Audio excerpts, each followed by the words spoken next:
ఇప్పుడు వీని స్వార్థం కోసం ఎవరినో ప్రేమించిండు. దాంట్లో వాళ్ళ తల్లిదండ్రులకి ఏం యూజ్ లేదు. సొసైటీకి ఏం యూజ్ లేదు. కాకపోతే వాళ్ళ తల్లిదండ్రులు, సొసైటీ చాలా కంట్రిబ్యూట్ చేసి ఉంటారు వానికి. ఇప్పుడు ఆడు ఒక అమ్మాయి యాక్సెప్ట్ చేయట్లేదు, లేకపోతే ఏదో చీట్ చేసిందని చెప్పి సూసైడ్ చేసుకొని చచ్చిపోయాడు. చిన్నప్పటి నుంచి ఆయన పైన వాళ్ళ తల్లిదండ్రులు పెట్టిన ఇన్వెస్ట్మెంట్ అంతా వేస్ట్ అయిపోయింది.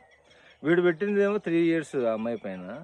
కాకపోతే ఈ కథలో కొసమెరుపు ఏందంటే 3 ఇయర్స్ అది ఈయనతోని రిలేషన్‌లో ఉంది.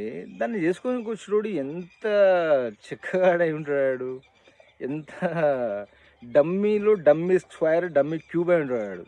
బేసిక్ అండ్ ఫండమెంటల్ ఎంక్వైరీస్ తెలుసుకోకుండా ఒకవేళ వీడు స్ట్రాంగ్‌గా ఉన్నాడు.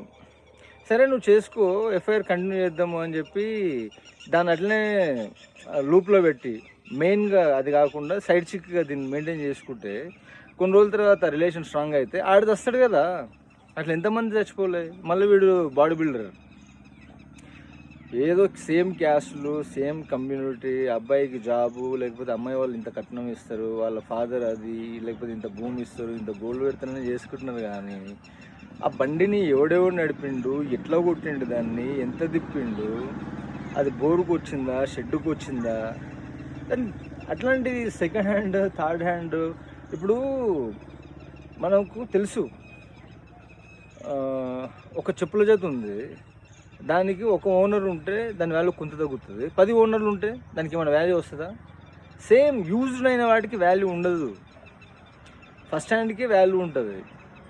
మరి ఇండియాలో అంత సంస్కృతి అంటారు, ఇంత ఆచారాలు అంటారు, పద్ధతులు అంటారు, వ్యవహారాలు అంటారు.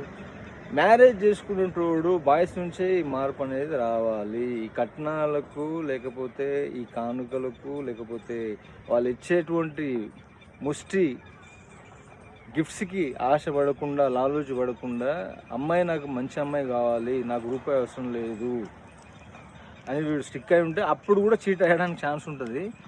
ఇప్పుడు యూట్యూబ్లో, ఫేస్బుక్లో, ఇన్స్టాలో కనిపిస్తుంది కదా, నో సీల్ నో డీల్ అని. నో సీల్ నో డీల్ అది తీసుకురావాలి. యాక్చువల్ అది బాయ్ చేతుల్లోనే ఉంటుంది. అప్పుడు ఇవన్నీ కట్ అయిపోతుంది. ఇంకొకటి వేరే కాన్సెప్ట్లో మాట్లాడుతాను. కానీ ఏదేమైనా చనిపోయిన ఆత్మకు శాంతి చేకూరాలి. వాళ్ళ కుటుంబ సభ్యులకు ఆ భగవంతుడు మనోనిబ్బరాన్ని, మనోధైర్యాన్ని ప్రసాదించాలని కోరుకుంటున్నాను.